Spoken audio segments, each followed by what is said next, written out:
And we're live. And joining me today, as usual, is the wonderful Adam and the always exceptional Luke. So he's sugar-free. I'm supposed to be sugar-free, but I'm eating a flake, so I don't care. I'll die of something. Might as well be obesity related or diabetes related. So anyway, boys, we're going to have two sections of this, as usual. We're going to look back at the weekend's boxing, and then we're going to look forward to this weekend, which is largely around the Clarissa Shields match and the all-female card that Boxer have. But first of all, oh Jesus, there's an earthquake there in County Longford or Westmeath or wherever you are. Westmeath, yeah.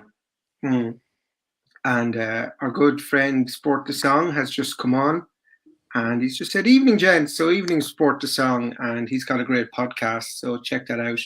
So first of all, we will go back to Boxer last Saturday, wasn't it? Saturday night? It was Saturday night, and their card in Liverpool. Now, I'm going to bite my tongue for a moment, and do you want to take the floor and just we discuss that? I'll quickly say what you were going to say, which is the card wasn't good enough. For it. Sorry? I'll say what you were going to say, which is the card wasn't good enough. Oh, no, I was going to say the card was shite. Yeah, that in so much as in so many words. It's so bad. It's the problem you have when you pay an awful lot of money for a lot of very good fighters, and they're all very early on in their career, and then people fall out at the last minute, and just, man, that was a batshit crazy card. I'll quickly run through it. So I've kind of written down the four major fights for the ones that I saw. So Luke, you can go through any of the stuff I can't miss. Yeah, so Luke weren't on TV. Yeah, so we've got Adam Ziem, who, I mean, this is the thing. Adam looks brilliant. He looks absolutely sensational and could be the next person. As far as I'm concerned with Adam, until he gets punched back, we're not going to learn anything about him that we don't already know. Like, it was one of those ones where he was always in control. The other guy never looked like he was in danger. And to be fair to Adam, the other guy hadn't been stopped, I think Shane said after the fight. Just to stop you there, we've all heard about these never been stopped, but you know, who's he fought against and where has he fought? This was his first fighting in the UK. I mean, all of this never been stopped is just why we have bad fucking cards and bad opponents, because rather than get a good journeyman in to take Adam through the ropes for 6 rounds or whatever, we have this guy whose record looks great, but in fact is rubbish. Speaking of records that look, so I thought Adam looked good. I don't think we're going to learn anything more. I think he did exactly what he should be doing, and that's about that. The Fraser Clark thing was, I mean, it's the promoter's nightmare. It was bizarre. He got in the ring, and I was like, he looks about a light heavyweight. Like, he looked half the size of Fraser Clark, and absolutely terrified of him. I think, as I said in the group, he did a very good impression of what would happen if you put me across the ring from Fraser Clark. It was absolutely terrifying. Except for Luke, obviously. Luke could be. Luke knows what he's doing. You and I would be screwed. I'd be climbing over the ropes and running. So that's it. So yeah. So with Fraser, again, Fraser's a good guy. He kind of recognised that, and he was as annoyed as everybody else. And with that, you just kind of go, right, give him a week off to recover from the camp and get him back out on the next available card, which I think is what they're doing anyway. Big up Tasha Jonas. Stick a Brian in next Saturday. Yeah. And the next one was Tasha Jonas in the WBC WBO light middleweight or super welterweight unification. I thought Tasha won it pretty comfortably. I had it 9-1. I had a few people who had it slightly closer. Basically, I thought Tasha had the better technique. So the other girl was taller. Tasha just hit harder. And when she closed the gap for herself, it just meant that Tasha's tighter punches, especially that lead right hand, could miss on the inside. And I thought Tasha won it absolutely comfortably. And then, Jesus Christ, what happened in the main event? What can you say? I thought the other guy, it reminded me of Ricky Burns versus Jose Gonzalez years and years ago, which is Jose Gonzalez came out for 6 rounds and looked like Sugar Ray Leonard incarnate. And this guy wasn't quite that good. And then the second Ricky Burns started landing 1 or 2 punches, he just didn't finish it. He just didn't fancy it. It didn't look like the guy sprained his ankle, but we don't know. I thought he bailed. I thought he knew this was going to get hard. I thought he bailed, personally. So overall, on the boxer card, buzzing for Tasha Jonas, gutted for Liam Smith, because that fight was for him to get a good shot, a good knockout, and call out Eubank, call out Charlo, call out Zhu.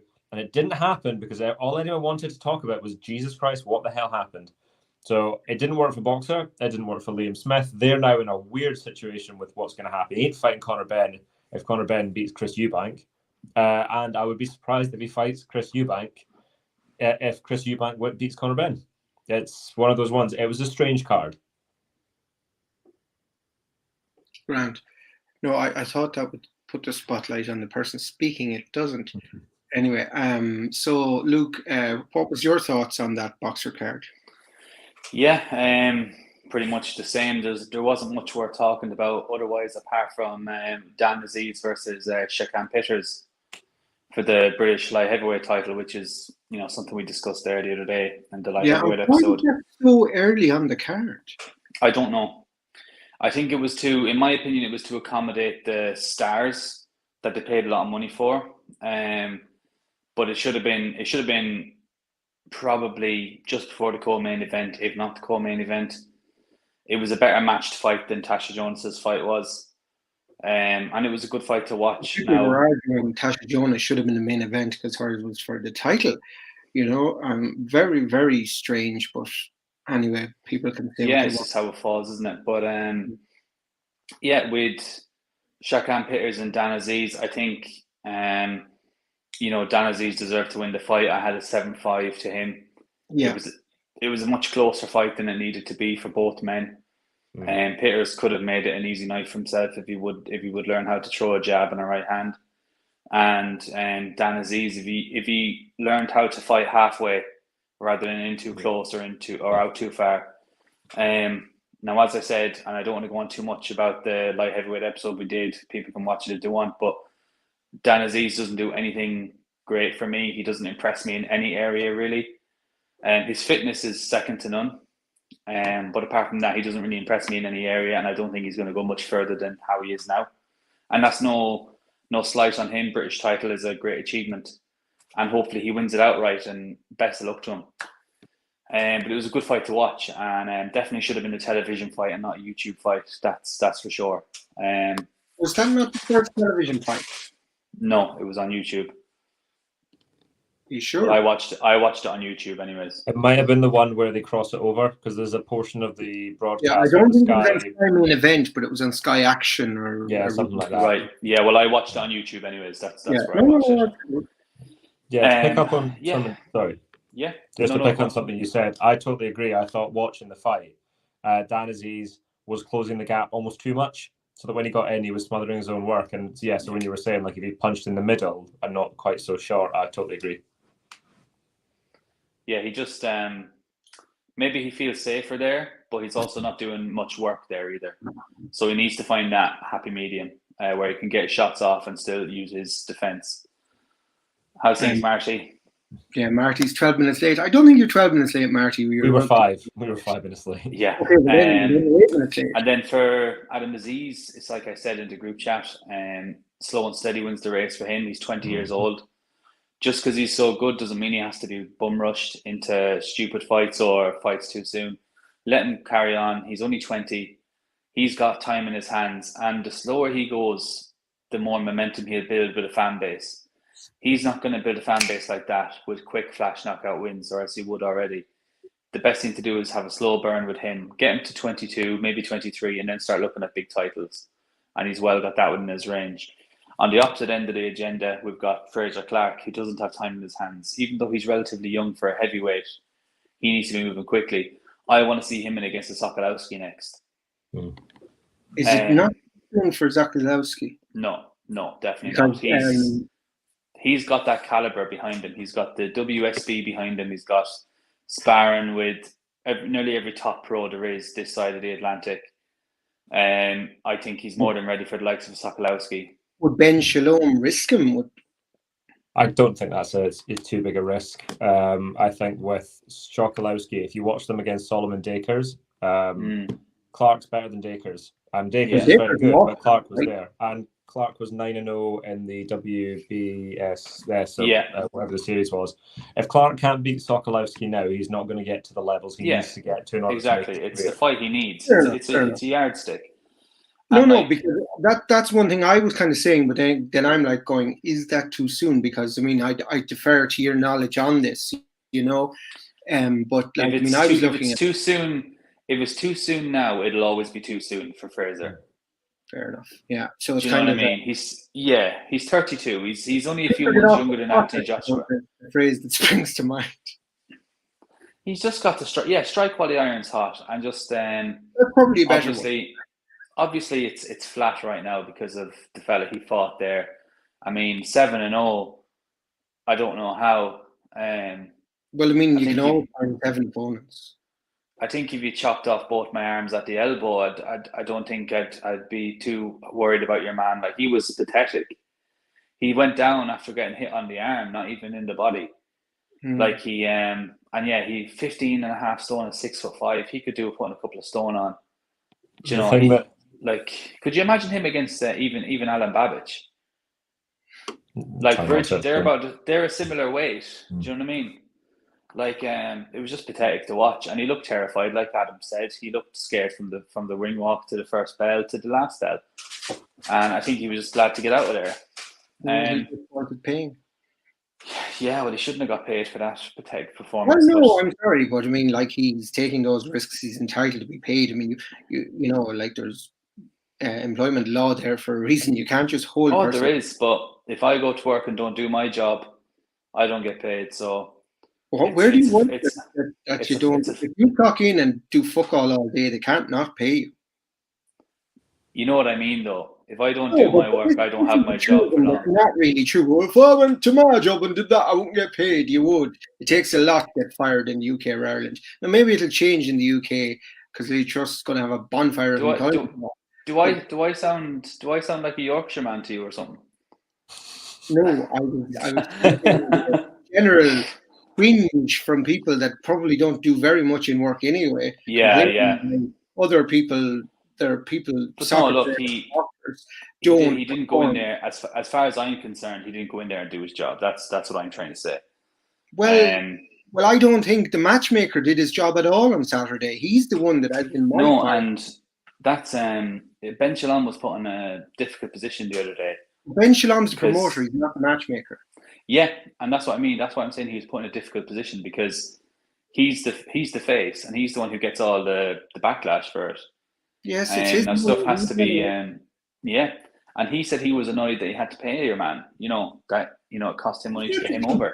That's like Eddie Hearn.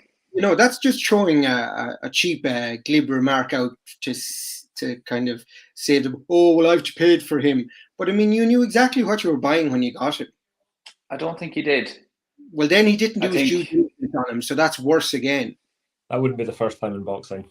No, and I mean, no, but I hate a lot of stuff. I'd love to not be able to pay him. Just again, throwing out these cheap glib remarks that mean nothing. When the reality is, that fight was shit because you and your matchmaker wanted an easy win and didn't do due diligence on the opponent, and that's it as far as I'm concerned. That's why. I'm sick of people on paper they know exactly what they're doing. On paper, that's why we can't look at things as black and white in boxing. We had a man there 7-0 with a few knockouts, whereas if you were to stick a Sokolowski in with him at the weekend, and the casuals who are the main people who watch Sky look at Sokolowski's record, and they see Fraser Clark struggle or maybe have moments in the fight that isn't his own, and win a decision against Sokolowski, which is the likely outcome. People say, oh, he struggled against a lad who's lost fucking nearly 20 fights. Do you know, so you can't win either way. We know Sokolowski's a good opponent, but for the vast majority,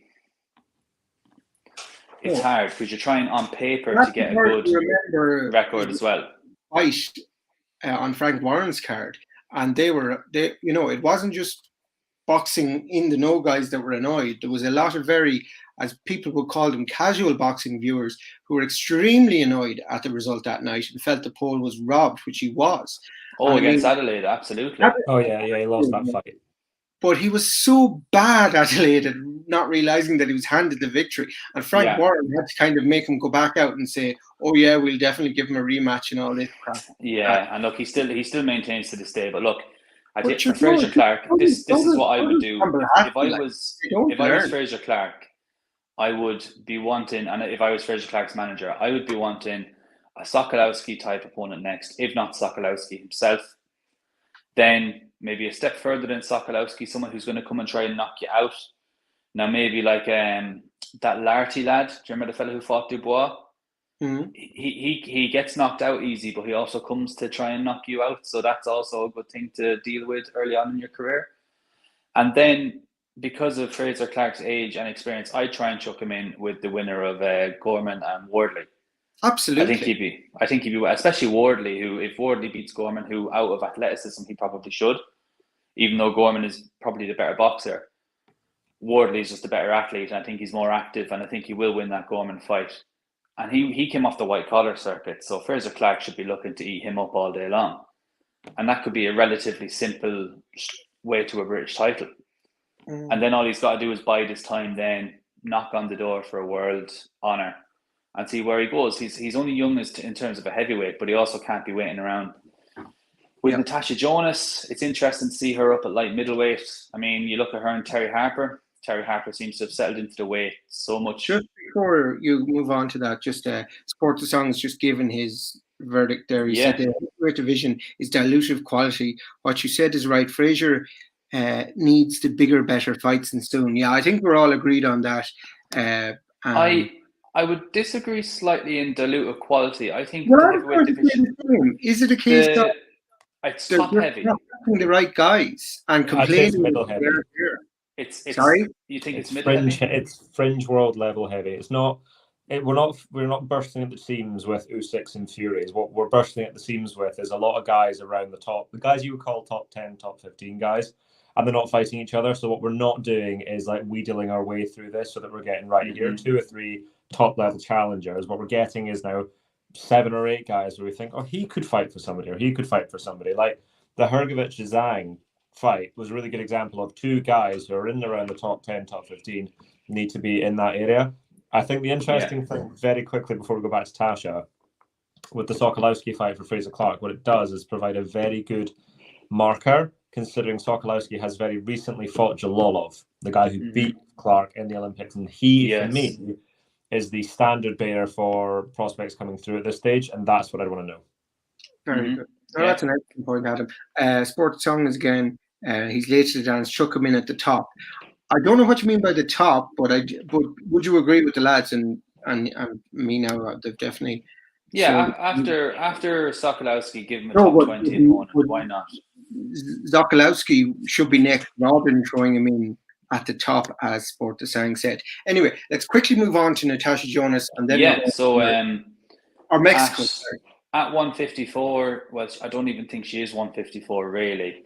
She was like 10 stone something, wasn't she? Yeah, she wasn't near the limit.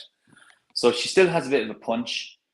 And she's maintained a bit of her speed. Her feet have slowed down an awful lot though with the extra weight. She doesn't get out and in as easily.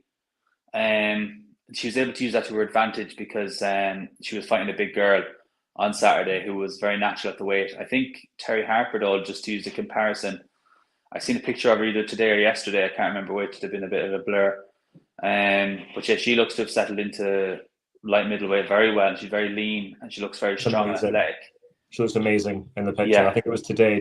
She put it up. I think I shared it, and like Kelly looks. Phenomenal. I got.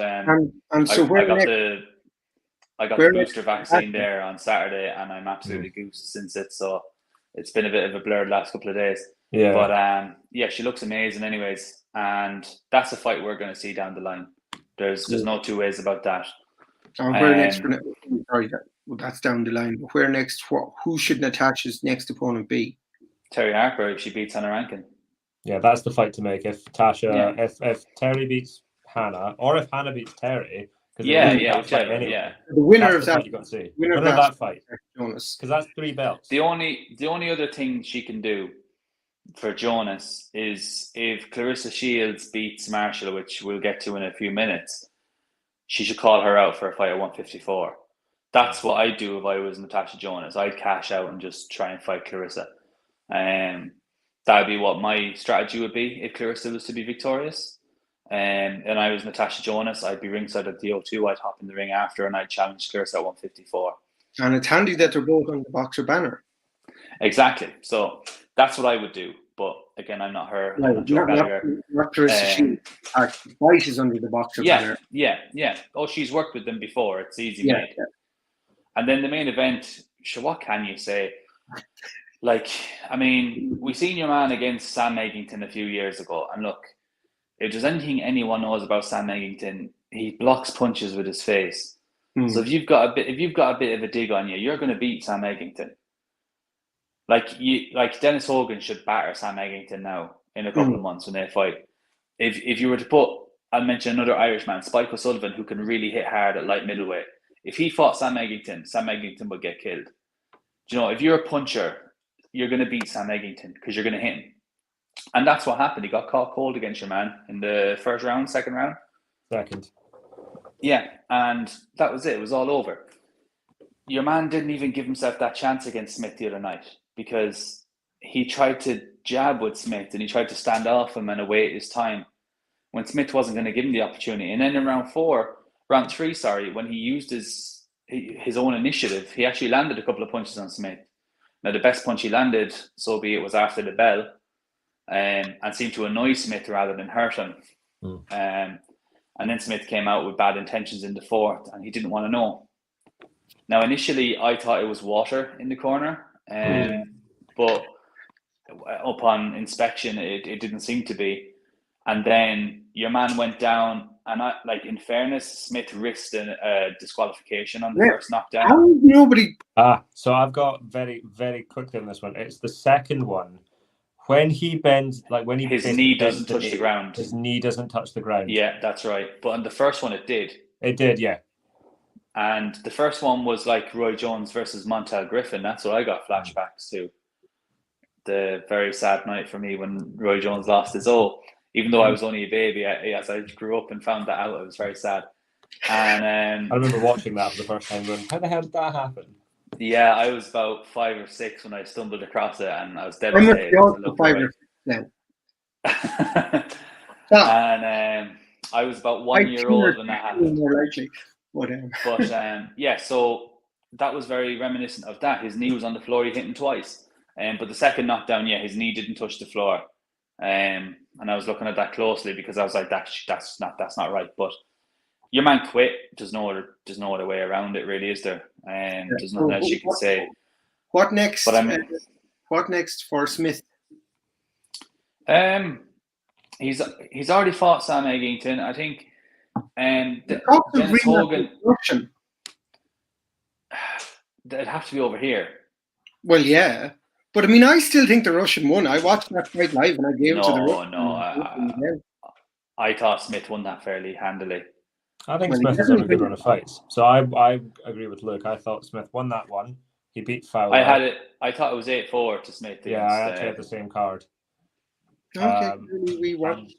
But it's like it's that's enough. Boxing. That's boxing. It's subjective. But like if you look at it, he won last night. He won at the weekend. He beat Fowler. I thought he won out in Russia. Well, don't forget what he did in New York. Yeah, and he blew away Vargas. Liam deserves the title shot. If Dennis Hogan beats Eggington, and Dennis Hogan is a world level operator, let's not forget that. I know Zoo. I thought he beat Munguia. Yeah, so did I. He did beat Munguia in my eyes. And Smith, didn't. Do you know what I mean? And I know it's styles make fights. And again, you could chuck a Spike O'Sullivan into the mix where he came very close against Munguia, similar to Smith, but got stopped as well. But yeah, Dennis Hogan, I think, is a world level operator. And if he beats Eggington, I would love to see him over in Liverpool, where the Irish contingent will be able to come over. There's a big Irish contingent in the northwest of England and obviously right next door in Ireland, and have that match at the M&S Arena. That's the first time it's the first time I've actually successfully called it that. I'm still calling it the Echo most of the time. We're all calling it the Echo. But I think that'd be a great title eliminator. It's like calling it the fucking Waitrose Arena. I know, yeah. It's like the Tree Arena here in Ireland. People still call it the Point, and that's not been the Point since the early like I don't know. 2000s. The arena works because it's a telecommunications company. Like supermarkets just don't do it. Yeah. Whereas The newspapers, Tesco arena, yeah. But no, I think him versus Hogan in a title eliminator would be a really interesting match. And Live box scoring can sometimes be very, very different to TV it scoring. can. Well, but none of us were in Russia. Yeah. For that, unless you were, and they never told us. Yes, I was in Russia, but I did not put that on my form when I was applying for my US visa waiver today, which was successful. So no, Yeah. What do we think of Estrada? No, I think yes. Estrada. Yeah, look, Liam Smith. Hopefully, he gets something big next against a credible opponent. We'll finish on that. The boxing that night, wow, so good. How good are the DAZN cards? Like we've spoke about this before, Adam, and we've defended. And I woke up in the middle of Natashinga Flores, and that was just brilliant. I mean, I was watching on my phone, and I went downstairs and I watched it on TV because it was that good. Do you know what it reminded me of? It was like if you played a fight and played it at 1.5 speed. Mm-hmm. Yeah. It was just like a crazy pace consistently. No either of them. And I know it was the early knockdowns that got the decision for Nashinga because I thought Flores did well in the later rounds, which I watched, but obviously I couldn't give my decision because I'd missed the start of the fight.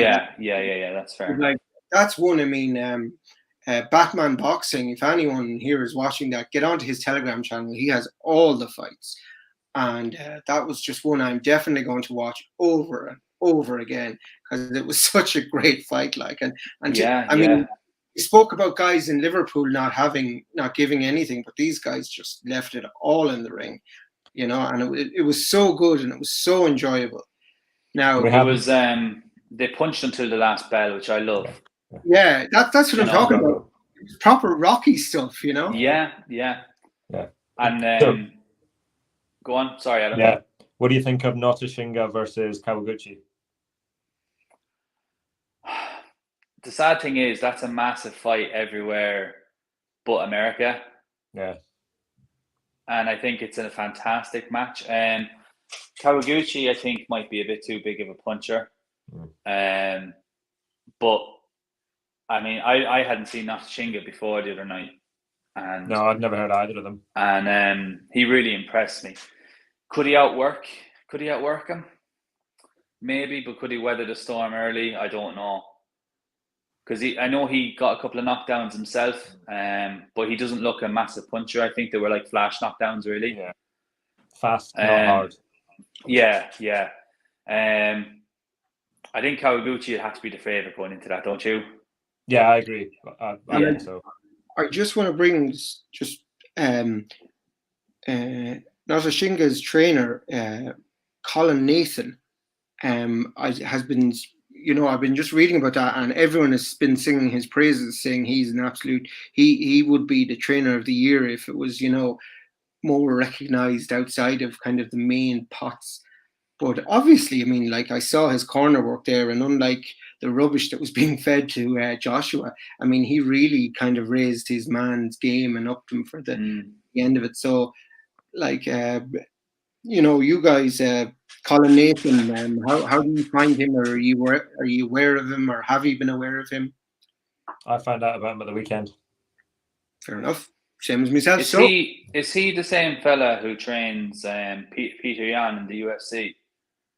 I don't know about UFC. I know nothing. He's Northern Irish, isn't he? I thought he was Australian. But, is he Australian? No, he looks like the guy.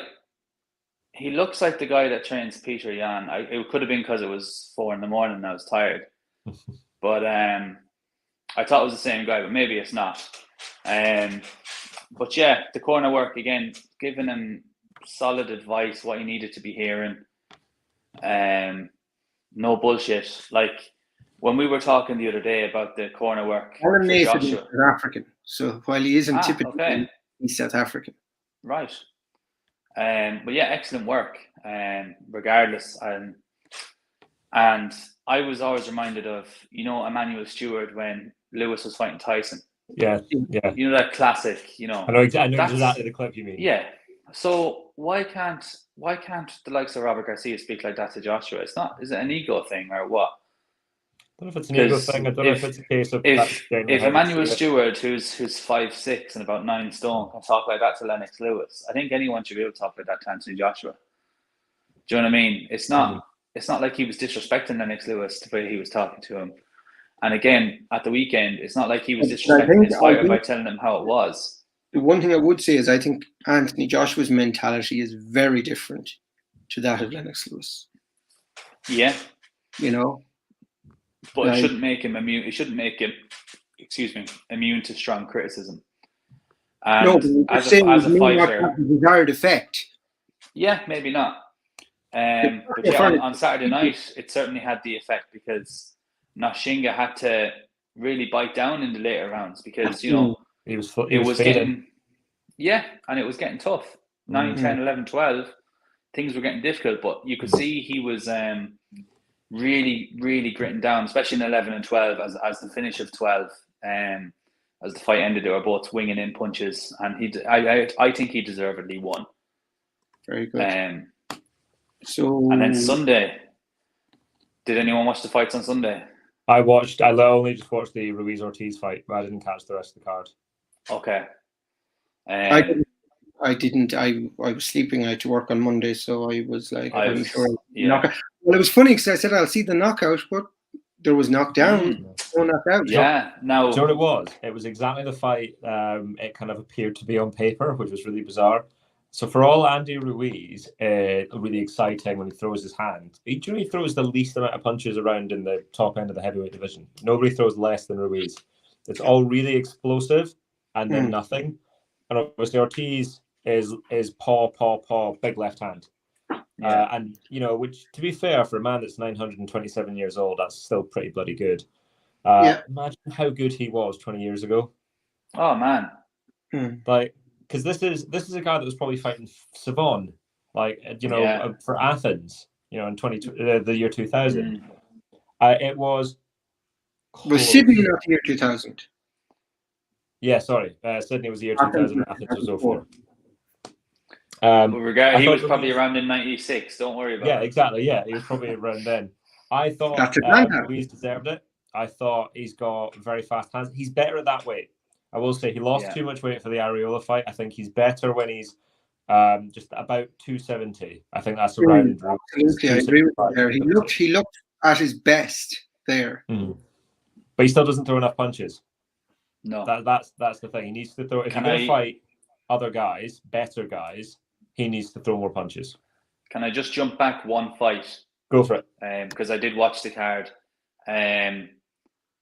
Isaac Cruz is exactly what Jaime Munguia wishes he was. Right? Isaac Cruz is as tough as they come. He is the quintessential Mexican knockout artist. And the way he throws with bad intentions, every punch, they called him Little Mike Tyson the other day. And you know what? It's actually not a poor comparison because he dips low, he gets his range into those shots, the mobility, bang, wings them in. Like the power that he can possess at that weight is incredible. And he's got such a thick neck, he can take big shots. And we've seen that because Gervonta Davis broke his hand off his head. Do you know? And he was never really phased. Some KO is right. Yeah, well there. I didn't see it myself. So that's a brilliant knockout. There's two, isn't there? There's the knockdown. He knocked him down, and then I don't know why he bothered getting up to be a Mexican heart, I suppose.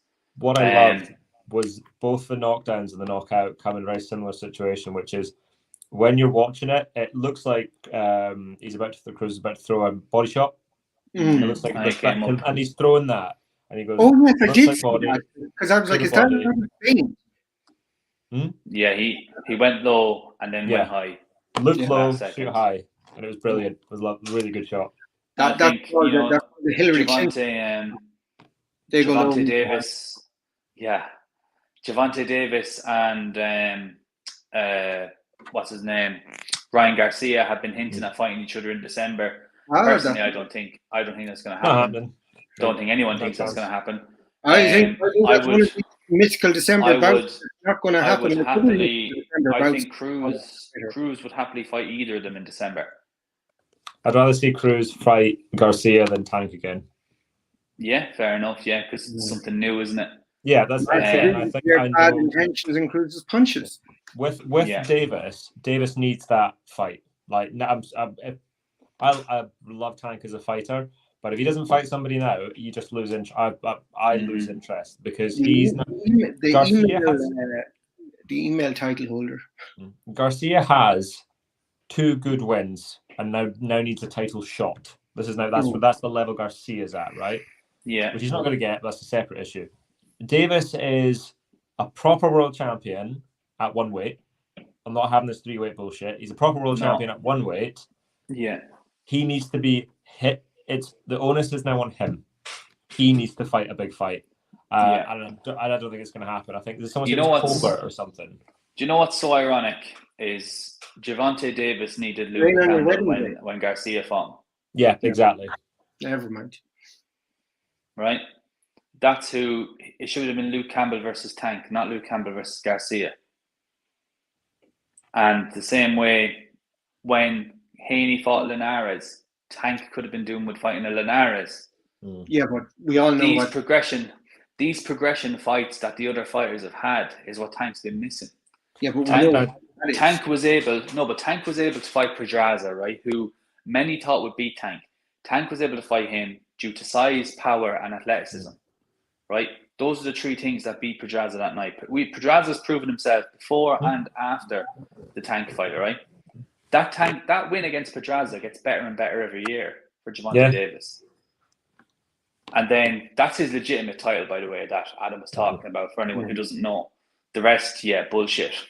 But he should have been having those development fights as he moves up in weight because he's a small man.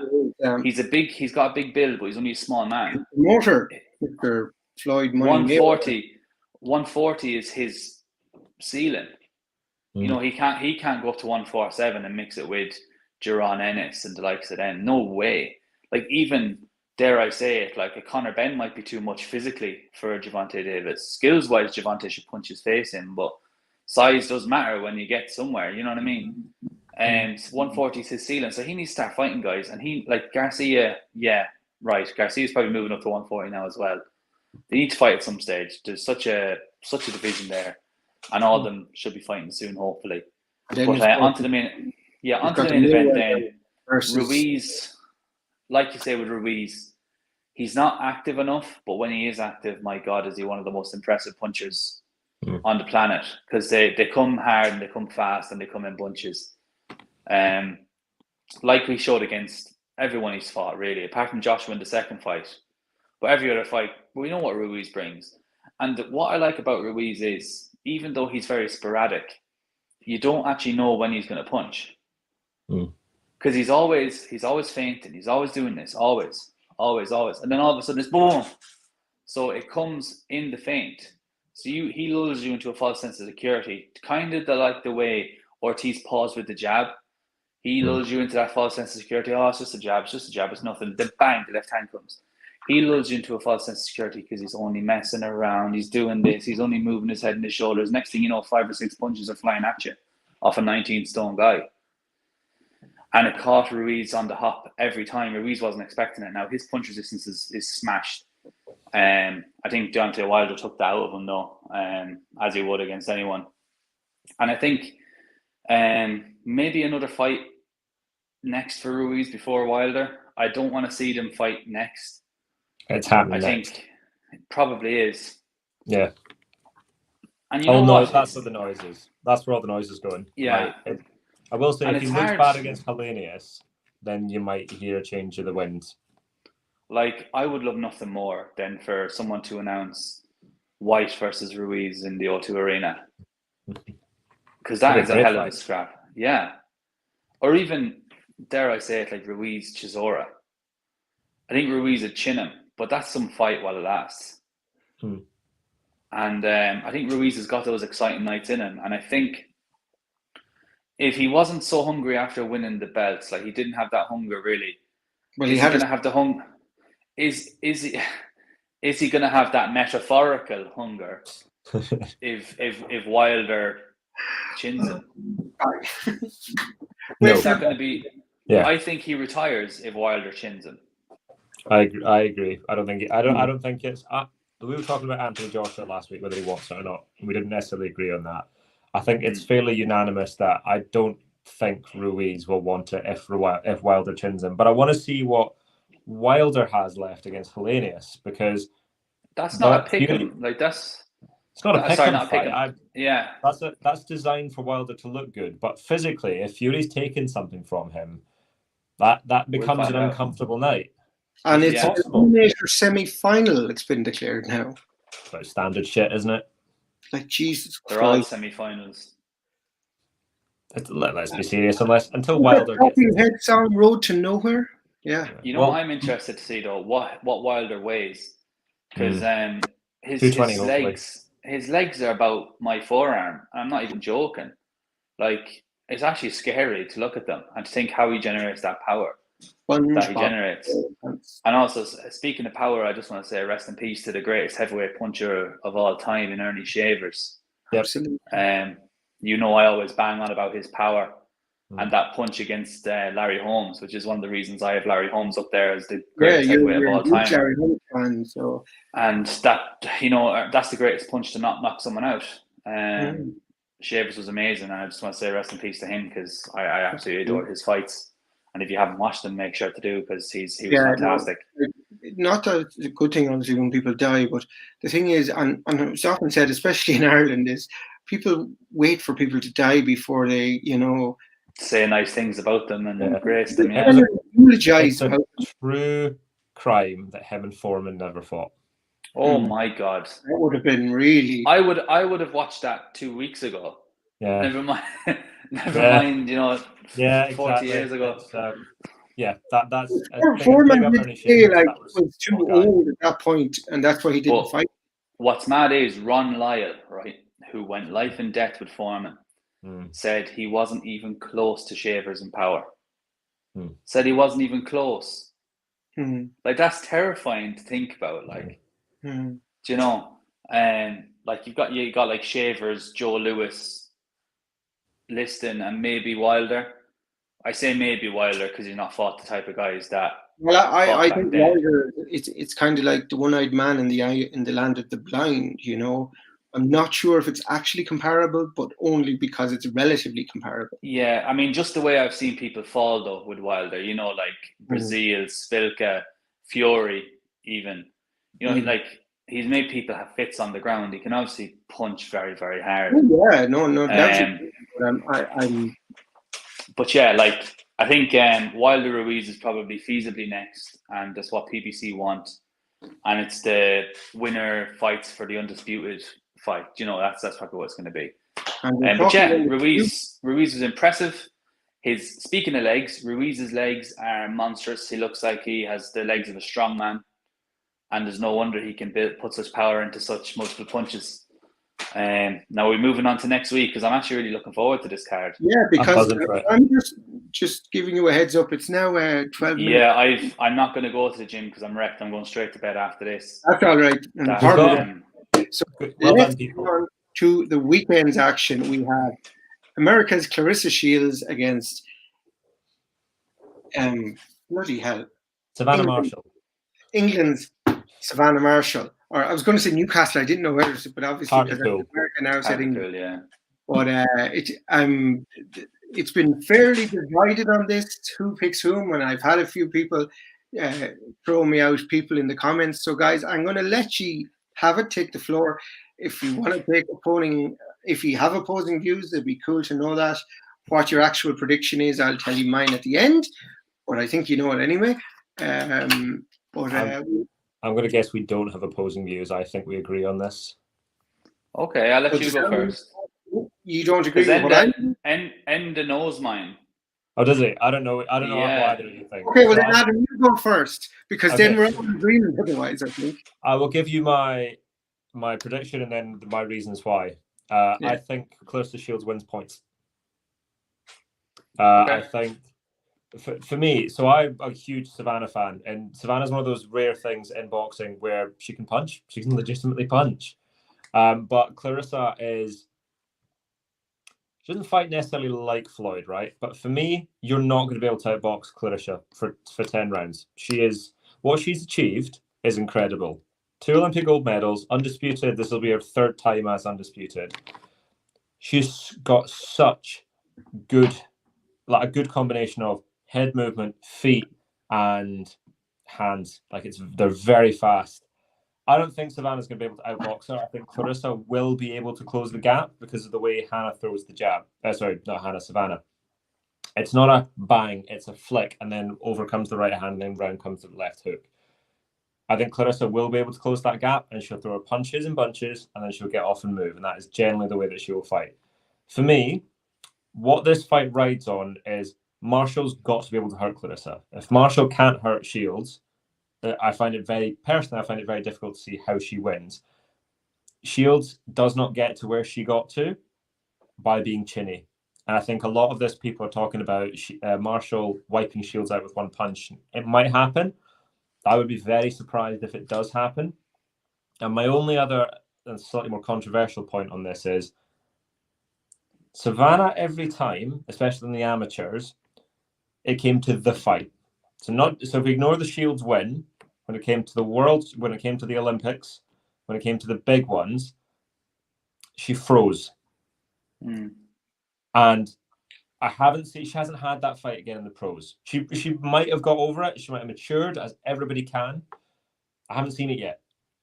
So she has that tendency. Until I see it not happen, it's always a consideration for me in that.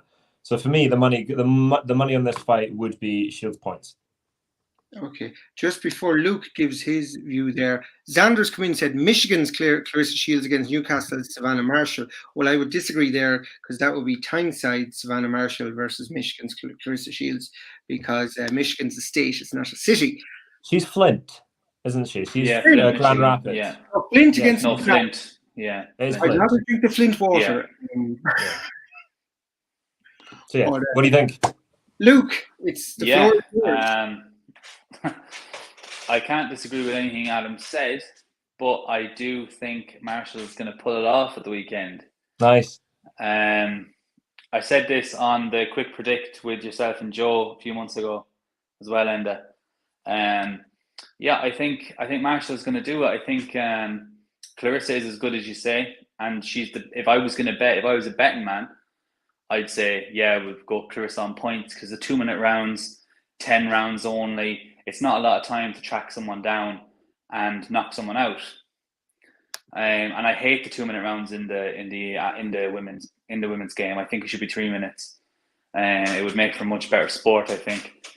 But I think with Marshall, the reason I think Marshall's going to win this is I think Shields is going in there with a huge chip on her shoulder. Yes. And the point you're talking about, Adam, is can Marshall hurt her? Marshall can hurt her if she can hit her. And she doesn't have to knock her out. She just has to hurt her enough. And Shields, if she comes in there with the chip on the shoulder, I think she has, and tries to maybe tough it out in the first or second round, things can get interesting very quickly. And I think out of the two, I think Marshall will be the more relaxed in the style. And one thing I like about Marshall that she's shown in her last couple of fights, and it's due to Peter Fury, she's learned how to punch with power from both stances.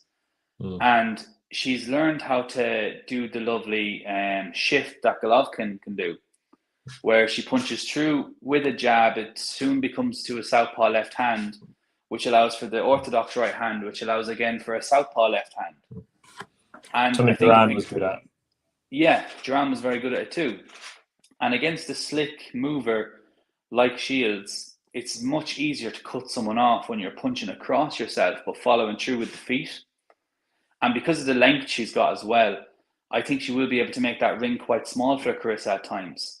Now, I don't know what size the ring is going to be on the night, but I think Marshall will be able to try and crowd her and cut her off and make it a lot smaller than it will be. And I think she will land hurtful telling blows. And I think she's going to do it. I don't know why. I just have a feeling she's going to pull it off. So we're going for the knockout win there. I am, yeah. And look, Yeah, stoppage. I don't think she's going to clean her out like she did with her last opponent, but I think she could stop her. Now, just to let you know, I think the co-main is the fighting night. I agree. I'm more excited. And I think I've more difficulty. Can I just jump in on this one before you start? Sorry. Yeah. You know, it would be nice. So I'm first going to go to the comments because we actually have comments. So Sport the Song went Shields points for me, which is another one for Adam there. Marshall is a great boxer. It'll be interesting to see what happens when an opponent throws back. And that's the big question I think people are kind of have on their.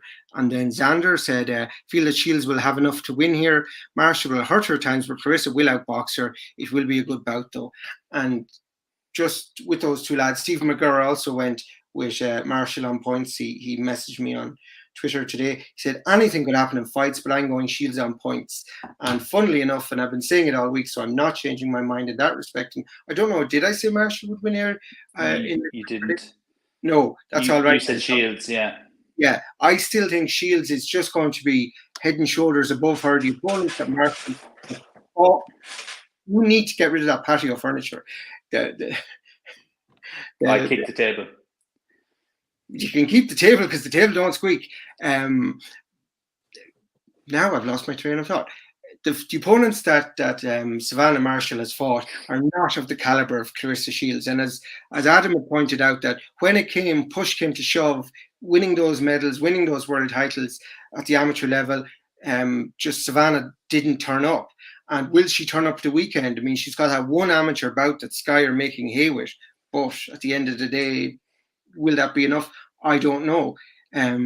So I think Shields is going to really just give her a boxing lesson. And unless Savannah can hurt her badly enough to kind of stop her, halt her in her tracks, then I can't see how she's going to stop Shields. I think Shields is going to play with her like a cat with a mouse, and it's just going to toy with her and just pick her off and kind of use her superior boxing skill to just take it to a wide points victory for me. Of course, the whole thing, every boxer's got a puncher's chance. And if Savannah lands one of her big punches cleanly enough, will it be enough to end Clarissa Shields? We don't know.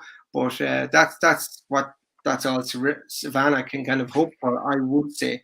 Now, you want to go back to the co-main, so we can go back to that now. So very quickly interjecting there. Yeah. I think Savannah's best chance is the punch with Clarissa. Yeah. You punch when Clarissa punches, because Clarissa will let her hands go in 3s and 4s when she gets close. That's when you throw. Mm-hmm. Yeah, but will Savannah be kind of, with those punches coming at her that she's not used to with the opponent she's faced, will she be, able to do that? It's what's good for Savannah when Clarissa punches is Clarissa's 5'8", Savannah's 6'1". Savannah has a wide stance with her legs, thanks to Peter Fiore. Again, he's really set that base for her. All she has to do is bring that lead foot in half an inch, take that half step back, let Clarissa fall in as she's throwing, and then Marshall will be cocked and ready to throw her 1 or 2 or 3, whatever it is, and punch with her. Because that's when Clarissa won't be expecting to get hit, is when she punches. And that's how you hurt someone. Well, I find when it comes to professional boxing, Clarissa explains it all. Clarissa. That's the name of a Melissa Joan Hart sitcom, teenage sitcom in the 90s. Sorry, you weren't alive. Before my time. You weren't fucking alive. Anyway, I'm wasting my material on children. But right, we'll go back to the co-main event, guys. To 8 o'clock. I'm going to be really quick. I think Baumgartner's going to win by stoppage. I think she's a fantastic boxer. I think in the women's boxing, she's got the best style. I love it. I think she's got a fantastic style. She's got a crisp, clean jab. She can really punch with that right hand. She's got a nice left hook, and she's got footwork for footwork that you dream about. She comes from a very good stable as well. In Tony Harrison's gym, very good stable, very good. Yeah, a boxer does always have a puncher's chance. But yeah, Baumgartner, I think by stoppage. I think Mayer's very good, but I don't think she's tough enough for Baumgartner. I think Baumgartner's a better athlete, better boxer, and better puncher. I think it'll show on the night. Baumgartner is the one to watch for Luke. She's my favorite female fighter. There you go. Favorite. You're not Irish at all. I'm taking your passport now.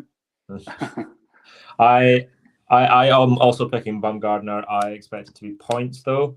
I think May is really, really, really good. I really enjoy her, but I think the difference is the crispness and punches. So I loved the Hamadouche Mayer fight. It was a brilliant fight, and I thought in that fight, Mayer threw the crisper, cleaner punches. But if you were to look at the punches she threw under pressure in that fight, that's the sort of punches that Bumgardner will be able to punch between, if that makes sense. They're a little bit too wide, whereas Bumgardner is punching between. This seems to be the theme of today's program. So one thing you'll hear me waffle on about consistently, right, is the shorter technique and the better technique and the shorter punches will land first. Yeah. And generally speaking, the tighter the punching technique, if there's no other difference, that's where it will go. And for me, I think they are just as tough. I think Bumgardner is probably the slightly better athlete. Michaela Meyer has fought the better standard of opposition, but I think the difference will be the power and sharpness and explosiveness of Bumgardner, and I think it'll be points. So you're going for Bumgardner Shields points double? Yes, that would be my bet of the weekend. Yeah, and Luke, you're going for Marshall stoppage and Bumgardner. How was she winning? KO. For you? Oh, so you're going for 2 KOs for? Yeah. Well, look, I'm not a confident man picking Marshall. I'm going off my gut here, not my head. You really seem to be you're on the ropes here. No, I'm not on the ropes. I'm picking Marshall, but I'm just saying it's my gut. Whereas with Bumgardner, I am confident she gets a stoppage. So basically, if you were putting your money on the weekend, you'd put it all on Bumgardner and nothing on Marshall. Yeah. Yeah. I'm actually less confident the other way around. I'm more confident in the Shields pick than I am the Bumgardner pick. Yeah, I think Shields and Bumgardner double would be my bet of the weekend, and I think that's probably what I will put my €2 scratch on. I'm so excited. So I think very quickly, I'm going to go slightly more meta on this. This is brilliant. I think this is. So obviously this being the women's boxing card, I think it's fantastic that we're getting to see this. It's legitimately good. And I know it's a reasonably controversial topic because some people just don't like women's boxing, which it's never made any sense to me. For me, if you watch, we're just going to take the 4. I've got a list of everybody else that was fighting on the card there, but if you take the 4, and if you know boxing and you watch Calista Shields, Savannah Marshall, Alicia Bumgardner, Michaela Meyer fight, those are 4 legitimately good fighters, whatever. Yeah, when you compare it to last week's offering from Boxer. What we're doing right now, right, for me, is we are doubling our potential viewership, viewing pool, right? As a sports fan, the better the women's game is, the more boxing I get to watch, right? Yeah. It's brilliant to see, and I've loved the whole build-up. I'm enjoying everything into it. Yeah. The contrast to stats. It's basically, we've just got more fighters to see, and it's fucking quality. And can I just jump in as well quickly? I know Luke said about wanting to see them over 3 rounds. I disagree. I think 2 rounds is perfect, especially due to 2 minutes. I've read the research on this, by the way, why it's 2 minutes. It's basically to do with the latest research shows that neck strength has a high correlation with concussion. So this was part of the reason there's head guards in the amateurs, and women wear head guards in the amateurs and they don't in the men's. Women have a relatively lower neck strength than males, which means they're more prone to concussion, which is why the women's rounds are shorter and why they wear head guards in there. Whether you like it or not as a selling point, I enjoy it because I think it's a USP. You tend not to find that you get a 36-minute snooze fest with the women because they have 2 minutes to get their shit done. That's what I'm talking about. You don't get that drag that you can when you've got clearly outclassed opponents fighting, and it can drag so much. At least with the women's, they're 2-minute rounds, so there's a burst of action. I mean, I think some men's rounds should be 2 minutes as well. They can do at the start. That's the thing. If the board don't think you're ready for 4-3s, they'll sanction you for 6-2s. If I'm correct. Just one thing I want to say about the 2 minutes, though, conversely, is you often find the women's fighters that shouldn't be going the distance do because the 2 minutes allow them to. And that's what annoys me. At the higher level, it's fine. Like, for example, Taylor Serrano, that was 20 minutes of bliss. But if you put a low-level person in with a female who's not a big puncher, who should be getting them out there in 3 minutes just due to volume or overpowering them or whatever, it's not happening in the 2 minutes. and it can drag out. That's what I don't like about it. Well, I think that's a fair point as well. Drag as much as the men's, just sometimes over 3 minutes when like that he's being outpunched.